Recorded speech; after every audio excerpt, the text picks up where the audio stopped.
I am the Tofu Golem. Please enjoy the video. You'll begin by confirming compatibility and finishing the lock's own setup in its app. That prevents conflicts later. Once done, power the lock, join it to your home Wi-Fi or hub, and verify you can control it from the manufacturer app. Next, open the Alexa app and enable the lock skill, then sign into that same lock account. This links accounts so Alexa can discover devices.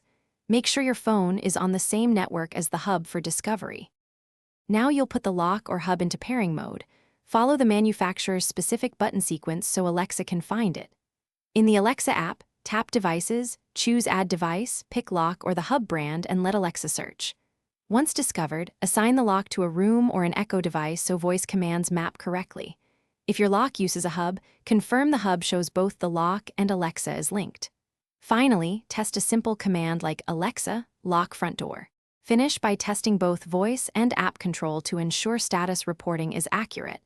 You want Alexa to confirm whether the door is locked. Set up voice profiles and routines if you want automated behaviors, and add a PIN or two-factor option when the skill supports it for safety. If something fails, reboot the lock, hub, and router, then disable and re-enable the Alexa skill to force a resync. Make sure firmware is current and the lock remains within hub range. Those fixes resolve most connection problems.